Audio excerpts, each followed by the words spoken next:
Vote കൊള്ളയ്ക്കെതിരെ ബീഹാറിൽ രാഹുൽ ഗാന്ധി നയിക്കുന്ന vote Adhikar യാത്രയ്ക്ക് വൻ ജനപങ്കാളിത്തം.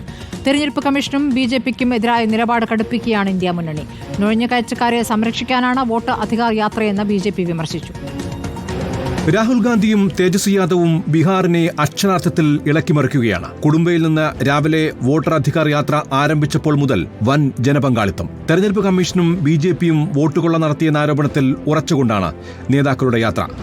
ഓരോ പോയിന്റിലും പ്രായഭേദമന്യേ ജനങ്ങൾ ഇരമ്പിയെത്തുന്നു.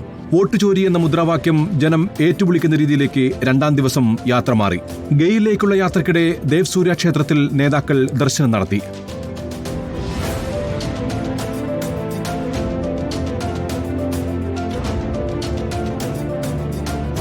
ജനക്കൂട്ടത്തെ നിയന്ത്രിക്കുന്നതിനിടയിൽ രാഹുൽ ഗാന്ധിയുടെ സുരക്ഷാ ഉദ്യോഗസ്ഥന് പരിക്കേറ്റു. ഗയ ജില്ലയിലെ ഖലീസ് പാർക്ക് ചൌക്കിലാണ് ഇന്നത്തെ യാത്രയുടെ സമാപനം. അവിടെ പൊതുസമ്മേളനത്തെ രാഹുൽ ഗാന്ധിയും തേജസ്വി യാദവും അഭിസംബോധന ചെയ്യും. രൂക്ഷ വിമർശനങ്ങൾ നേതാക്കളുടെ പ്രസംഗത്തിൽ തെരഞ്ഞെടുപ്പ് കമ്മീഷനെതിരെ തുടരും എന്ന കാര്യത്തിൽ സംശയമില്ല. അതേസമയം യാത്രക്കെതിരെ വിമർശനം രൂക്ഷമാക്കുകയാണ് ബിജെപി.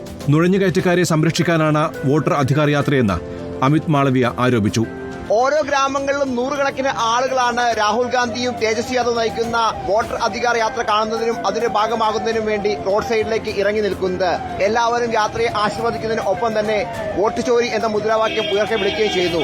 വീഡിയോയിൽ സന്തു പെരാമ്പ്രയ്ക്കൊപ്പം reporter Noble Marikkaran, in reporter, Bihar.